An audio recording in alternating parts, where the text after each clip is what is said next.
Before we begin, drop a comment below with your country and what time it is right now where you're watching. Whether it's sunrise in Nairobi, midnight in New York, afternoon in Canada, or evening in France, I want to know. Don't just sit back. Tell me where in the world you are. And before we dive into the story, my mum said we can't get to 1,000 subscribers. Can you help me prove her wrong?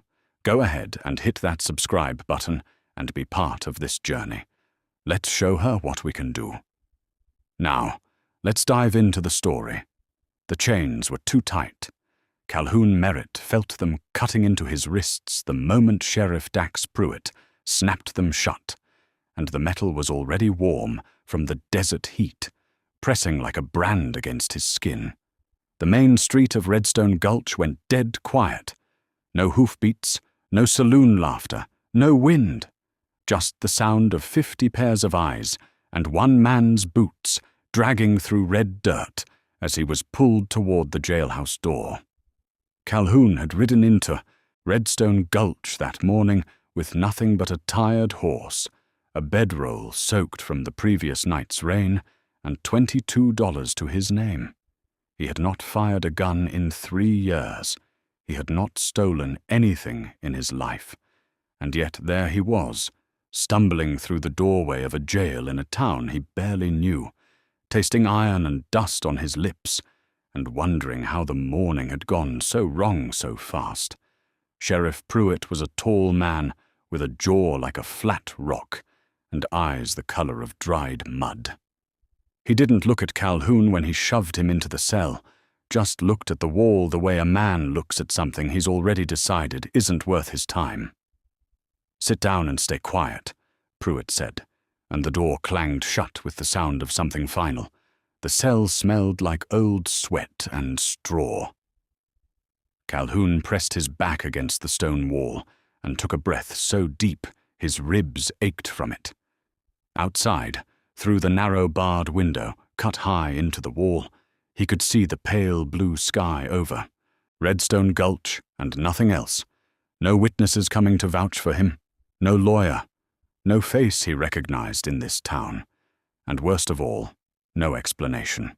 Pruitt hadn't even told him what he was being charged with. Just, "We got you, boy," and the slap of cold iron around his wrists. What Calhoun did not know yet, what the town of Redstone Gulch did not know yet, was that the real criminal was still walking free. He was sipping whiskey at the far end of the saloon at that very moment, watching through the window as the wrong man got locked up, and letting himself smile the quiet, dangerous smile of a man who believes he has won. His name was Reeves Calloway, and he had spent 7 years making sure that men like Calhoun, drifters, strangers, men with no roots, would take the fall when things went sideways. He was good at it. He had done it before. He had picked Calhoun the moment the man rode into town, because Calhoun had the look. Tired, weathered, with no one waiting for him, anywhere. Calloway had made sure Calhoun was seen near the bank at the right time, near the right alley, holding the right kind of saddlebag, and Sheriff Pruitt, who owed Calloway more favors than he could count, had done the rest. But Reeves Calloway had made one mistake. He had done all of this in front of a child. A 12-year-old girl named Petra Oss had been hiding behind the rain barrels at the edge of the alley when it happened, when Calloway had planted the stolen money pouch in Calhoun's saddlebag while the drifter watered his horse at the trough. Petra had seen every second of it. She had watched Calhoun walk away, unknowing, with the evidence tucked against his bedroll like a snake in a boot. And now she stood at the edge of the street, watching the jail door close, her fists tight at her sides, her dark eyes burning with something that looked a lot like fury. By morning, she told herself. She would figure it out by morning. She had to. Redstone Gulch had not always been a town where a man could get locked up for breathing wrong. 5 years ago, it had been a decent place, hard-working miners and cattle families, a church with a cracked bell that still rang on Sundays, and a sheriff who, if not brilliant, was at least honest. That sheriff was a man named Orland Yates, and he had died of a fever 2 winters back, leaving behind a star with no one worthy to pin it on. The town council, 3 men, all of whom owed money to Reeves Calloway, had appointed Dax Pruitt, and things had gone quiet in a way that wasn't peaceful. Quiet the way a dog goes quiet before it bites. Quiet the way a wound goes quiet before it festers. The town had slowly started to understand what kind of quiet that was. But understanding something and doing something about it are 2 very different things, and most of Redstone Gulch had decided that keeping their heads down was the safer arithmetic. Calhoun Merritt had grown up in a place not unlike Redstone Gulch, a small town in the high desert of New Mexico called Bone Creek, where the red rock pressed in on all sides, and the sky was so wide it made a man feel small just looking at it. He had left Bone Creek at 19 after his father's cattle ranch was seized by a land company that had a lawyer and a judge and a piece of paper, and all his father had was years of work and a pride that broke quietly, like ice in spring. Calhoun had been moving ever since. Not running from anything, just moving, the way a man moves when he has nothing to anchor him anywhere. He took work where he found it, mending fences, moving cattle, sometimes riding as a trail hand for ranchers who needed someone who wouldn't complain and could be trusted with the horses. He was 31 years old, and he had never once been arrested. He was not a perfect man, but he was an honest one. Petra Orse lived at the edge of Redstone Gulch with her grandmother, a woman named Ades, who had come to the territory from West Africa 40 years ago and had survived things that would have broken lesser people 3 times over. Ades ran a small laundry operation out of their house, and Petra helped her every day before and after school, hauling water, scrubbing shirts, hanging linens on the line behind their house, while the desert wind snapped them like flags. Petra was small for her age, but fast, the kind of child who seemed to always be somewhere she technically wasn't supposed to be. Not from mischief, exactly, but from an irresistible curiosity about the way things actually worked. She had been hiding behind the rain barrels the previous morning, not because she was spying, but because she had dropped a thimble her grandmother had given her, and was looking for it in the gap between the barrels. She had found it, and she had found something else, too. Reeves Calloway had come to Redstone Gulch 6 years ago with a leather satchel, a silk shirt, and the smooth, unhurried confidence of a man who had already calculated that he was the smartest person in whatever room he entered. He had started small, a general store, a line of credit extended here and there, a few quiet loans to men who needed help and couldn't get it from the bank. Then he had grown.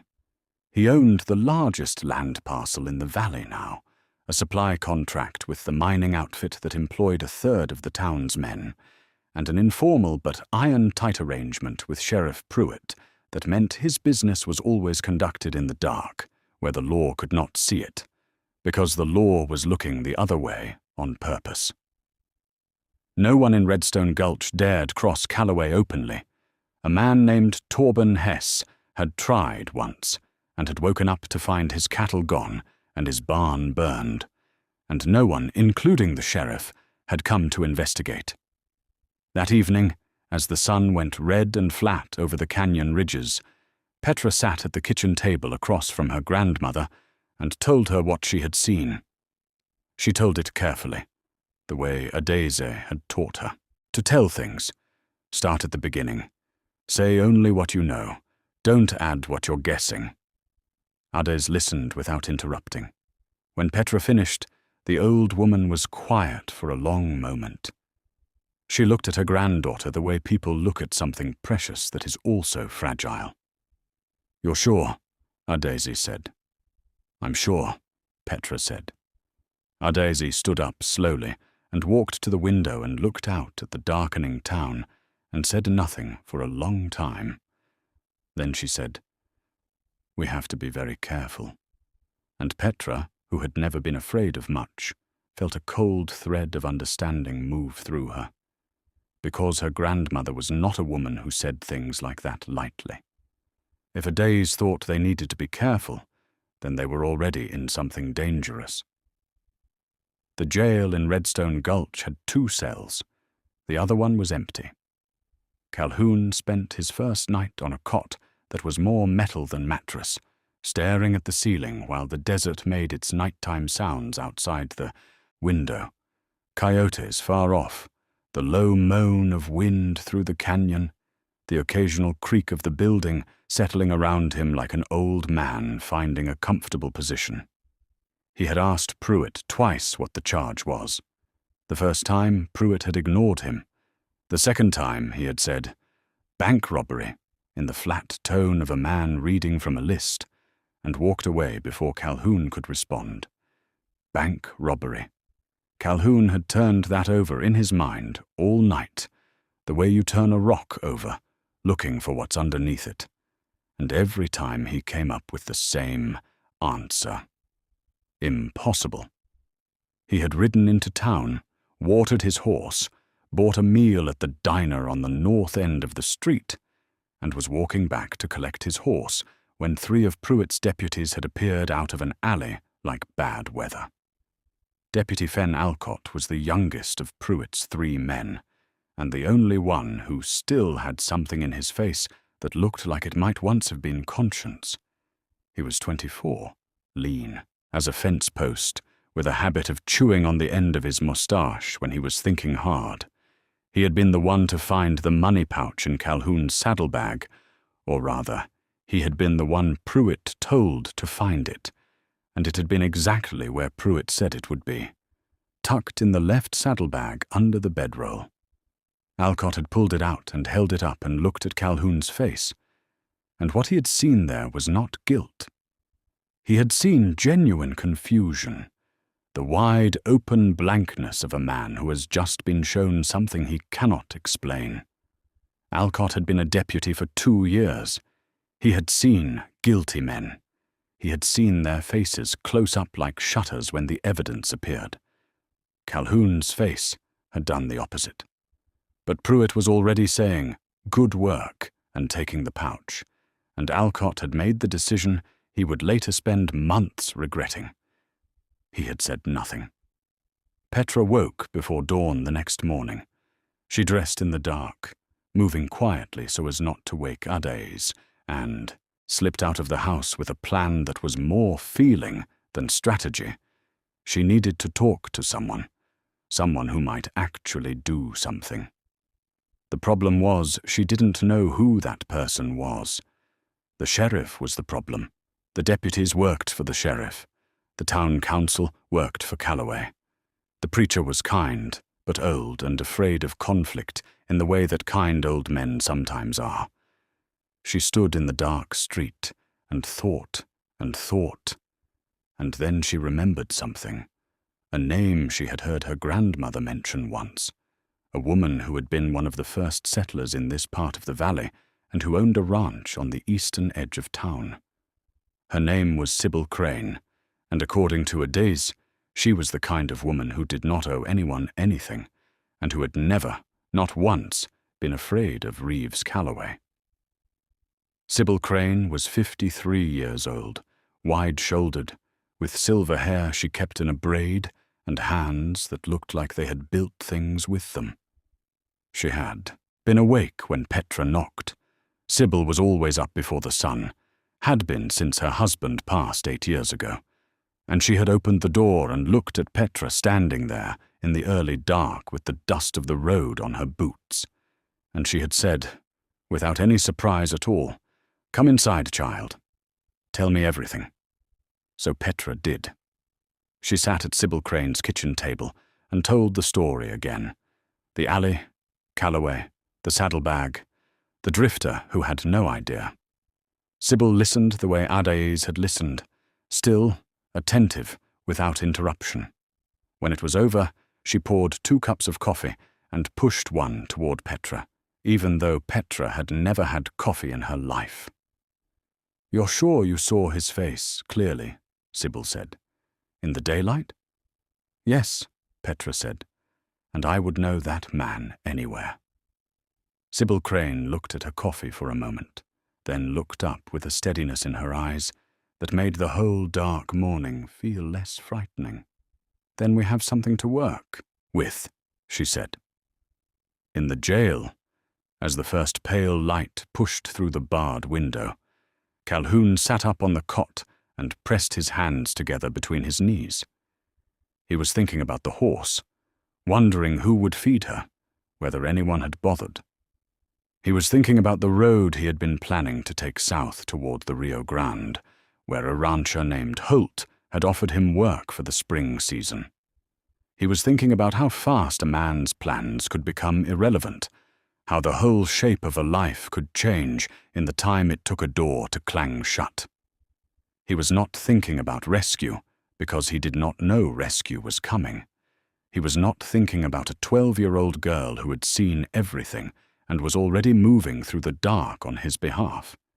He was sitting in a jail cell in a town he barely knew, breathing dust, watching the light change, and telling himself the only thing he had left to tell himself. Hold on. Reeves Calloway had not started out as a bad man. That was the complicated, inconvenient truth about him. He had started out as a frightened boy in a poor county in eastern Texas, the son of a farmer who lost his land in a drought and never recovered. Calloway had watched his father diminish, watched him become smaller each year. Less loud, less certain, less present, until the man was barely there at all, even when he was sitting in the same room. That image had burned itself into the boy's memory like a brand. What happened to a man who had nothing and no one to protect him? He had sworn, at 15, standing in the ruins of the family farm with nothing in his pockets and nowhere to go, that he would never be that man. He had clawed his way forward through sheer, focused will, through small jobs and smaller lies, through watching how powerful men moved and learning to move the same way, through understanding, earlier than most, that in a world without justice, a smart man makes his own protection. He had built something real in Redstone Gulch, a business, a name, a fortress made of money and favors and fear. The problem was, that kind of fortress requires constant tending, and Calloway was tired. The bank robbery had not even been his idea, not exactly. The mining company's payroll had been due, and Calloway needed that money to cover a debt he had run up with a supplier in Santa Fe, a man far more dangerous than anyone in Redstone Gulch.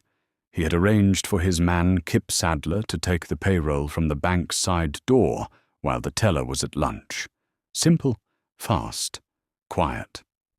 Sadler had done it, slipped the money to Calloway through the back entrance of the supply store, and Calloway had sent it south to Santa Fe that same afternoon.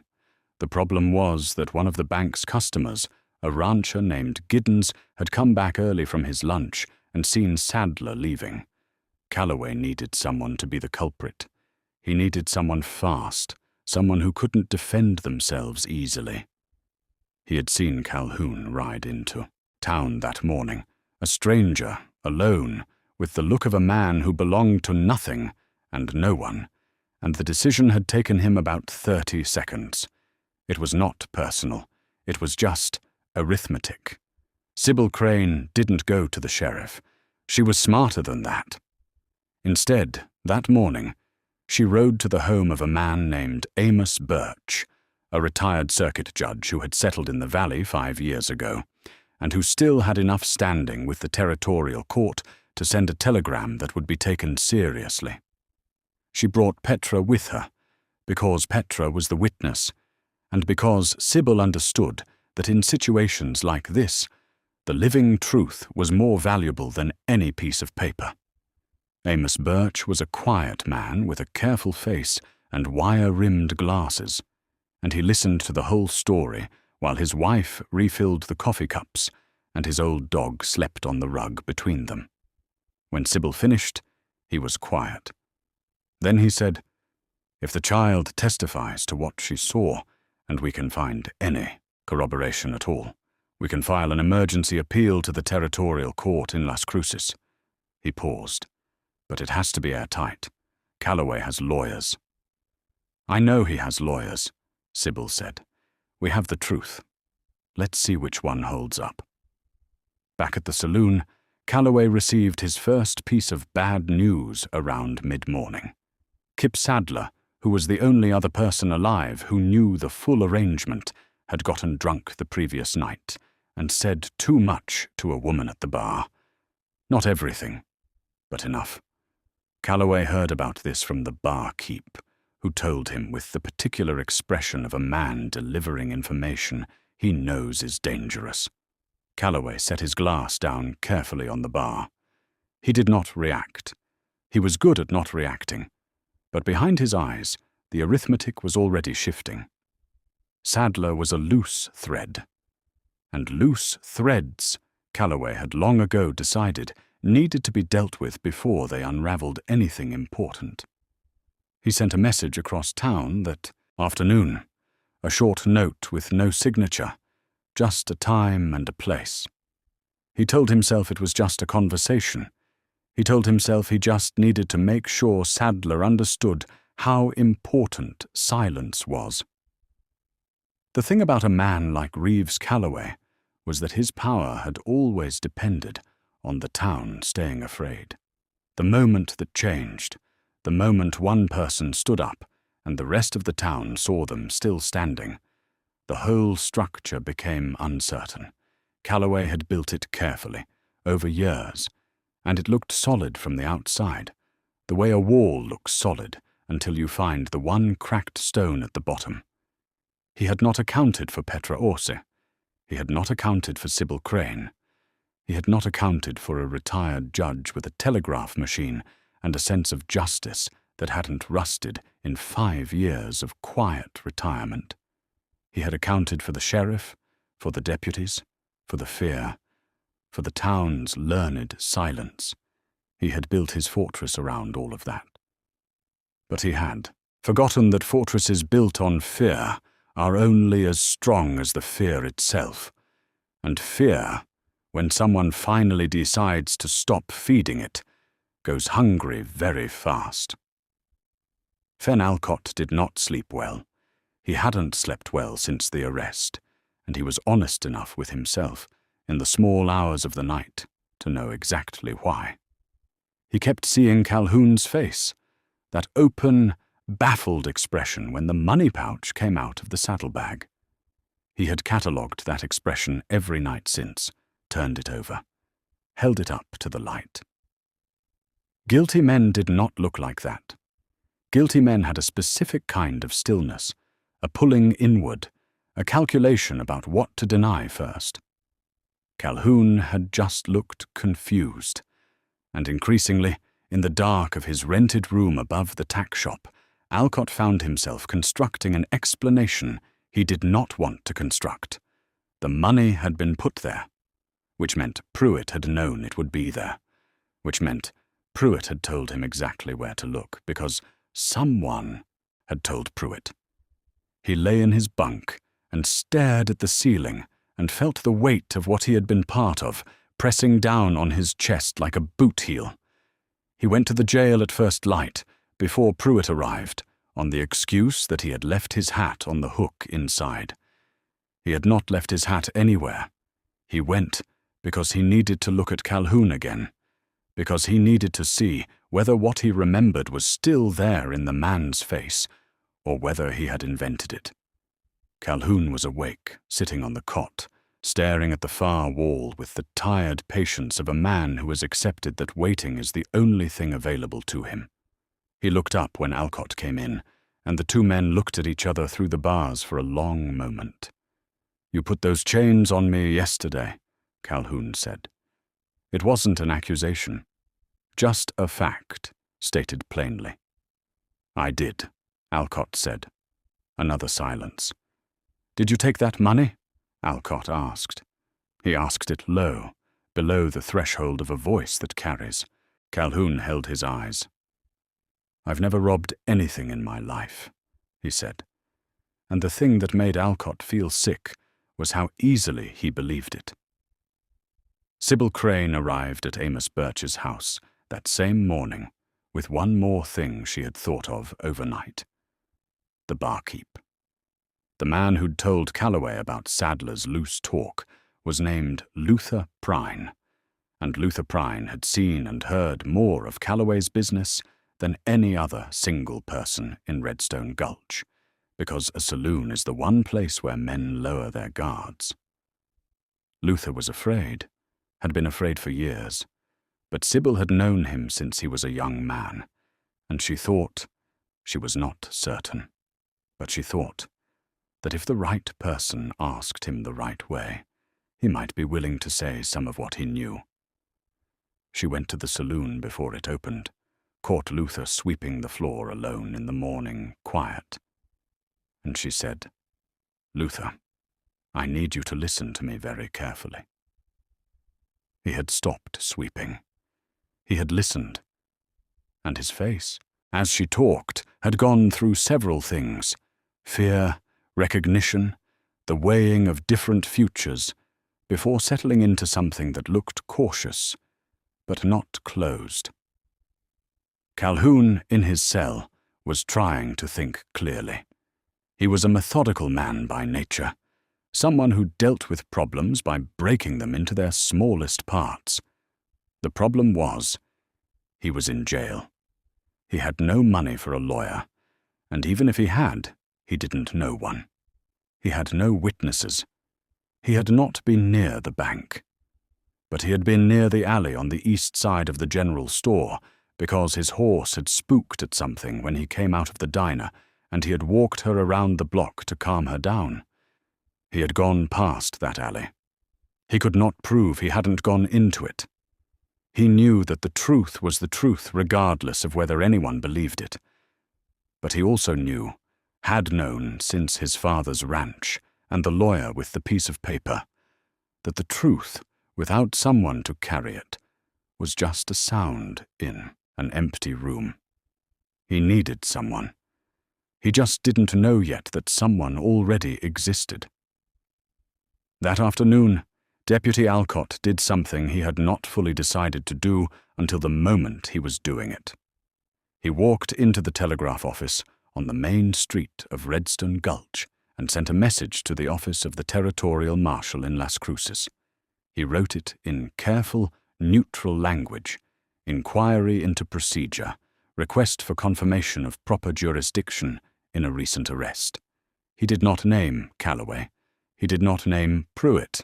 He just asked enough questions that anyone paying attention would understand that something in Redstone Gulch needed looking at.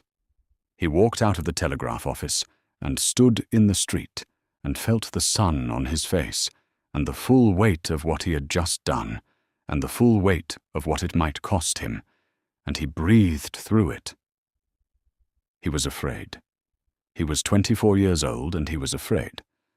But the alternative, leaving a man he believed was innocent to rot in that cell, while the man who actually did it drank whiskey 30 yards away, felt worse than fear.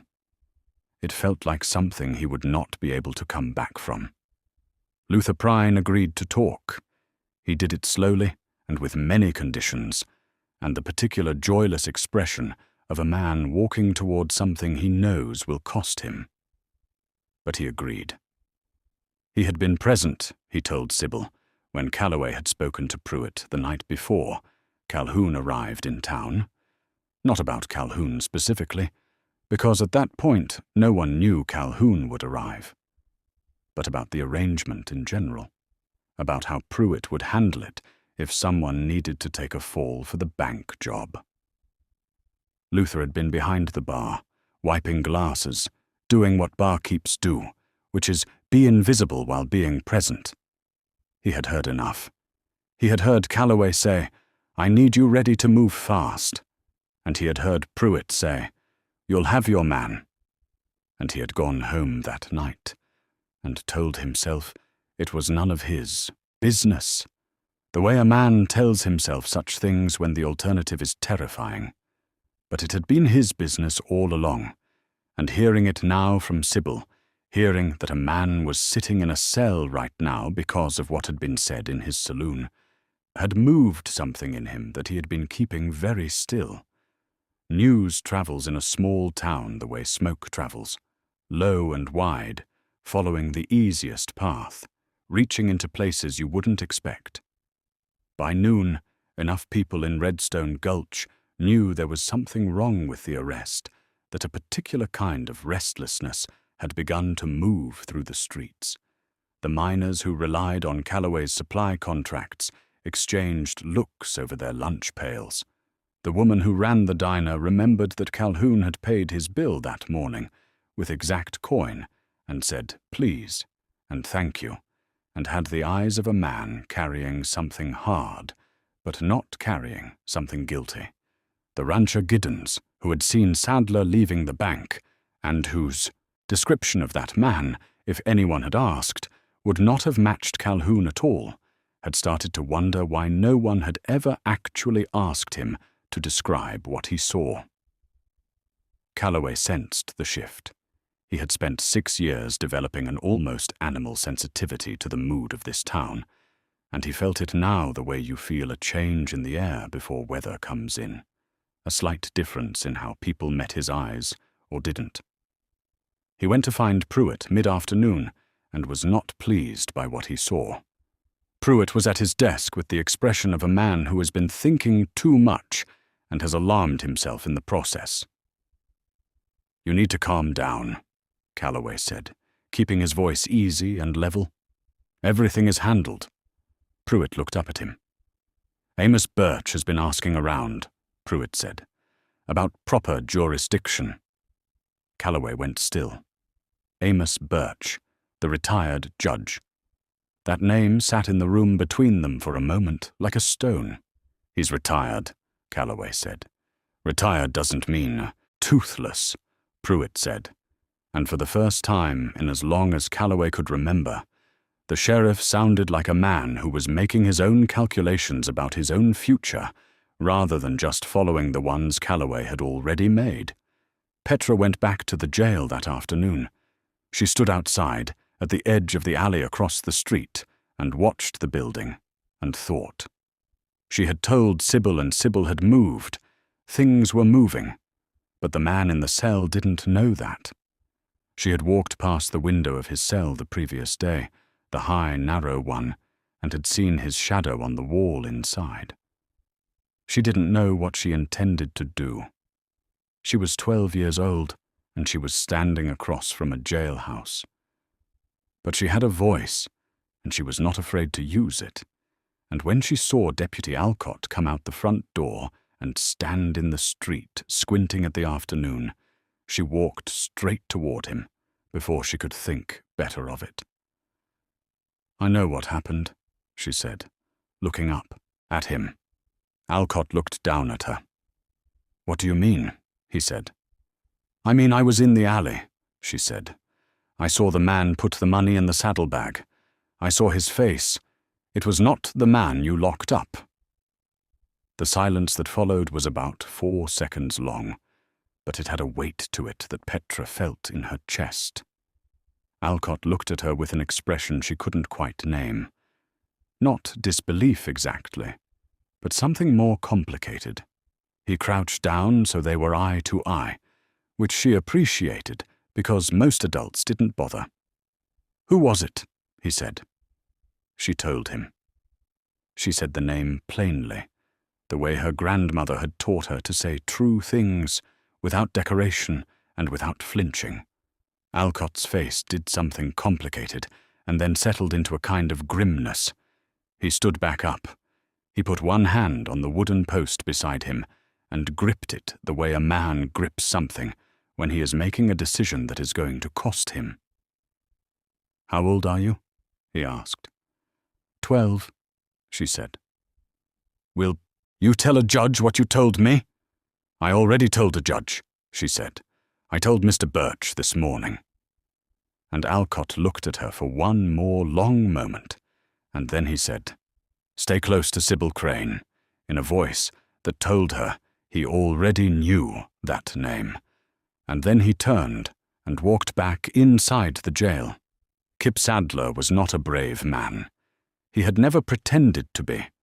He was a practical man, which was not the same thing, and his practicality had served Calloway well for several years. He did what he was asked, took his cut, and kept his mouth shut, except apparently when he was 3 whiskeys deep and feeling invisible, which was the mistake that had landed him in his current situation. He knew about the note. He knew what it meant. He had been doing work for Calloway long enough to understand the vocabulary of a time and a place with no signature. He was supposed to go and be told to be quiet. He was supposed to nod and agree. He had done this before, but this time, for the first time, he found himself sitting in his room above the harness shop and thinking about the man in the jail, a stranger, a nobody, a drifter who hadn't done anything, and feeling something he hadn't felt in years, something inconvenient and stubborn, that he eventually identified as the distant, half-forgotten feeling of not being willing. He didn't go to the meeting. That in itself was a kind of declaration. He went instead to Amos Birch's house, which he had learned about through the same smoke and air system that moved information through Redstone Gulch, and he knocked on the door at dusk with his hat in his hands and a look on his face that was equal parts guilt and resolve. Birch opened the door and looked at him and said, "I've been wondering when someone like you would show up." Sadler told everything. He told it plainly and in order, the way a man talks when he has already made his peace with the consequences and just wants to get the thing out of his body. He told about the bank, the side door, the money. He told about passing it to Calloway. He told about the debt to Santa Fe and Calloway's need to cover it. He told about the arrangement with Pruitt. When he was done, Amos Birch had 3 pages of notes, and Sadler had the hollow, weightless feeling of a man who has just put down something very heavy. Word reached Calloway that Sadler had not shown up for their meeting at almost the same time. Word reached him that Sadler had been seen going into Amos Birch's house. For the first time in years, Calloway felt something he was not accustomed to feeling, the specific, cold certainty that things were moving in a direction he could not control. He sat in his office above the supply store and went through his options the way a chess player goes through the board, methodically, without emotion, looking for moves. There were fewer of them than there used to be. Pruitt was unreliable. Sadler was gone. Birch had resources and standing, and somewhere out there, apparently, was a child who had seen his face in an alley. He had underestimated Redstone Gulch. He had believed the town was his because he had built it up, because he had paid for it, because fear was such a reliable currency. He had forgotten that fear only works until someone is willing to be afraid and do the thing anyway. Inside the jail, Calhoun heard nothing of this. He heard the wind and the occasional sound of horses, and Deputy Alcott moving around in the front room with the particular rhythm of a man who can't settle. He did not hear the second telegram arrive, the one from the Territorial Marshal's office in Las Cruces, addressed to the office of the Redstone Gulch Sheriff, but opened in a decision that would cost Pruitt later by Alcott, who had been alone in the office when it came. The telegram said a marshal would arrive within 2 days to review the circumstances of a recent arrest. Alcott read it twice, and then folded it and put it in his shirt pocket. He brought Calhoun a meal that evening, better than the usual, actual bread and a piece of salt pork and a cup of coffee that was hot, and when he slid it through the bars he held the man's eyes for a moment and said quietly, "Hang on." Calhoun looked at him. "How long?" he said. "Not long now," Alcott said. And he meant it. Sybil Crane spent that evening preparing. She organized what they had into a clear, logical sequence.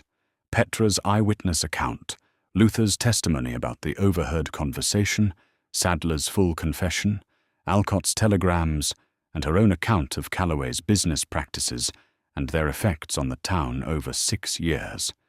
She laid all of it out on her kitchen table and looked at it the way a general looks at a map. It was enough. She was sure it was enough. What concerned her was time, because Calloway had enough resources and enough desperation to do something rash, and desperate men in positions of power were more dangerous than confident ones. She sent Petra home, with strict instructions to stay inside with orders. She sent a note to Amos Birch, and then she did one more thing. She went back to the saloon, found 2 of the town's longest-standing ranchers, men who were not afraid of Calloway, but had never had a reason to act, and she told them exactly what was happening. She watched their faces change as the picture became clear. "What do you need us to do?" one of them asked. "Be visible," she said. "Stand where people can see you. Let the town know that some of us aren't afraid anymore." They both nodded. The night had weight and purpose now. Morning came to Redstone Gulch with a different quality to it. It was subtle, the kind of change you feel before you can explain it, the way the light seems to arrive at a slightly different angle, the way people on the street meet eyes rather than looking away. Sybil Crane's 2 ranchers had been visible all the previous evening, which meant by morning the story had moved through every household in the valley. Not the full story, not yet, but enough. Enough for people to know that a man who might be innocent was sitting in the jail, and that the reason might be Calloway, and that some people were doing something about it. The diner opened early as usual, and within an hour it was full, not the usual half-dozen ranch hands grabbing coffee before work, but nearly 20 people, sitting close, speaking low, with the collective energy of a town that is deciding something. Pruitt felt it too.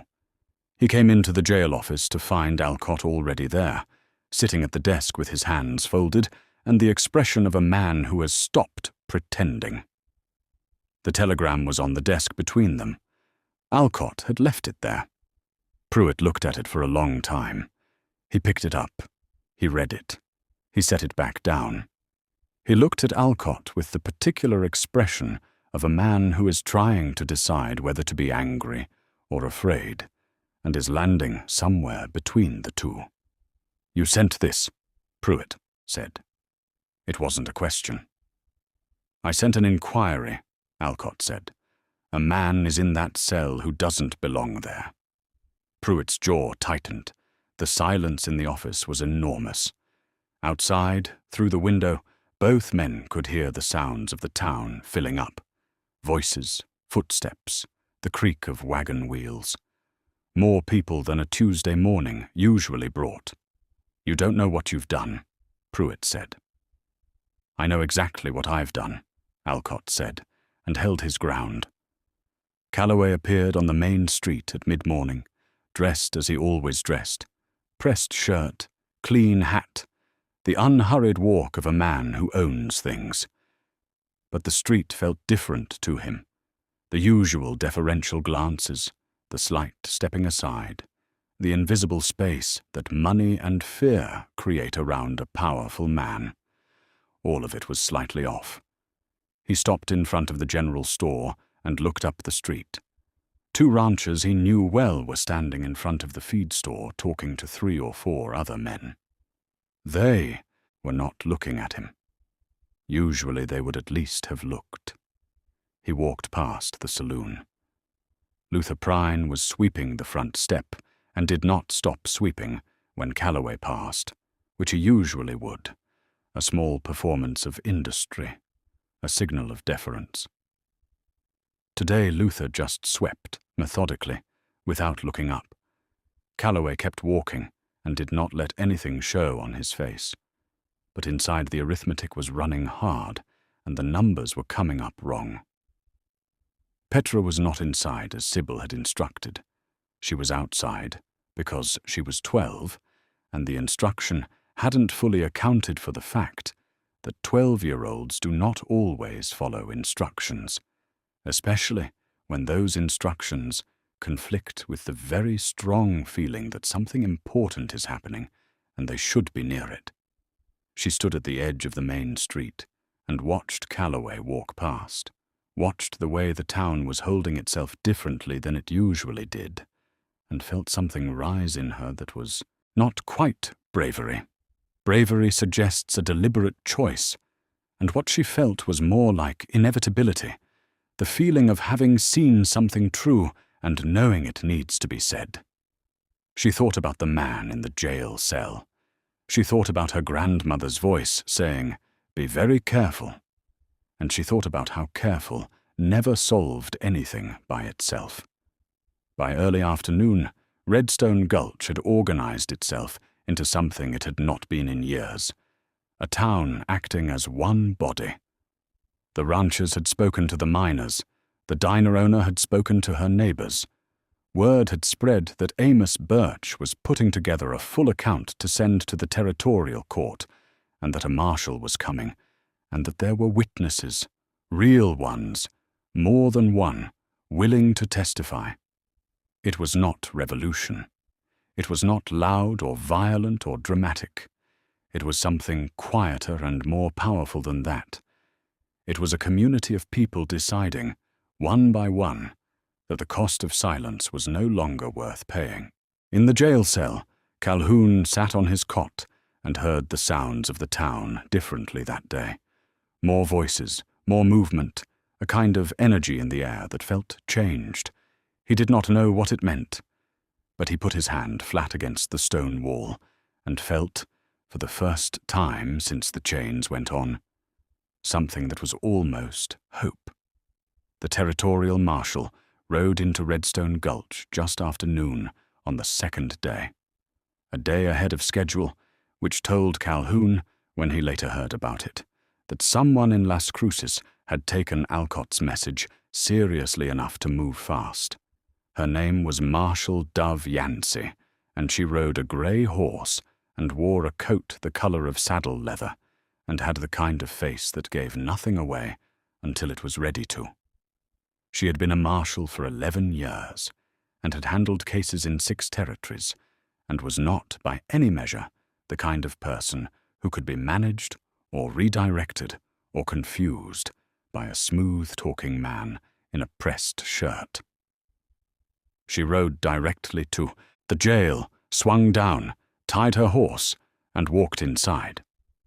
She did not stop at Pruitt's desk. She went directly to the cell and looked at Calhoun through the bars and said, "Tell me from the beginning." So he did. She listened for 40 minutes without interruption, taking notes in a small book with a mechanical precision that Calhoun found deeply reassuring. Then she asked 3 precise questions and went back out to the front room. Pruitt was there. He had been there the whole time, had heard everything, and was now sitting behind his desk with the look of a man who has used up all his options and knows it. Yancey looked at him for a long moment. She put her notebook on his desk and said, "I've already received 3 separate corroborating testimonies, one of which is a former employee of Reeves Calloway, who places the stolen funds in Calloway's hands before they ever reached the saddlebag of the man in your cell." She let that sit. Then she said, "I'm going to ask you one question, and I would like an honest answer. Did you know the man you arrested was innocent?" The question was a stone dropped into still water. Everything rippled. Pruitt cracked, not dramatically, not tears or shouting, nothing like that. He just cracked the way a man cracks when the structure he's been holding up for years suddenly becomes more weight than he can carry. He said, "Yes." One word, and the room changed. He said it quietly and without drama, and with the expression of a man releasing something he had been holding long past the point of pain. Yancy nodded. She sent Alcott for the keys. Alcott went to get them with a speed that suggested he had been waiting for this moment with considerable urgency.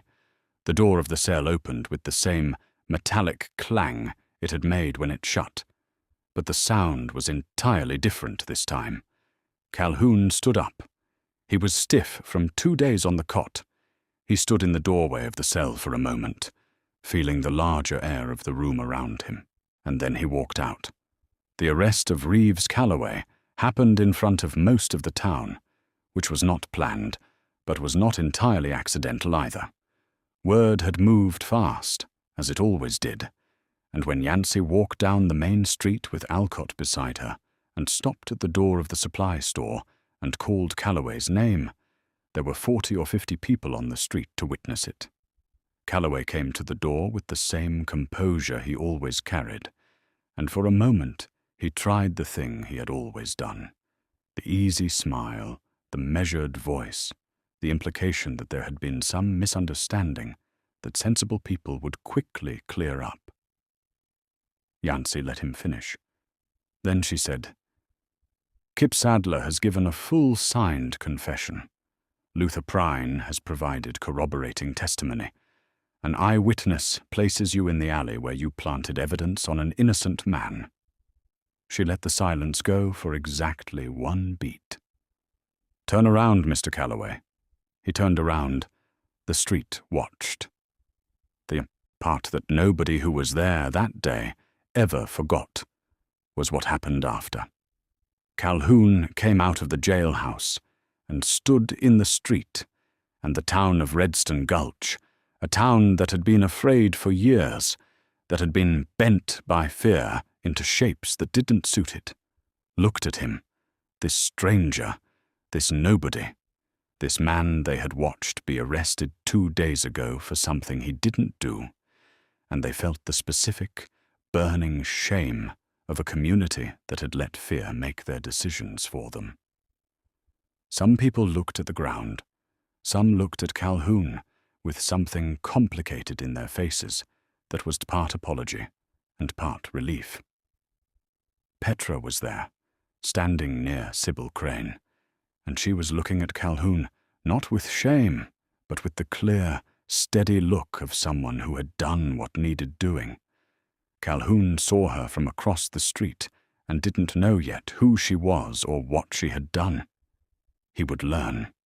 He stood in the afternoon sun and breathed the free air and felt, very slowly, the shape of the last 2 days rearranging itself into something he could carry.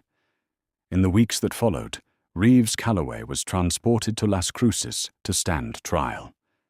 Sheriff Dax Pruitt resigned his badge the morning after Calloway's arrest and did not contest the charges filed against him: complicity, obstruction, abuse of office.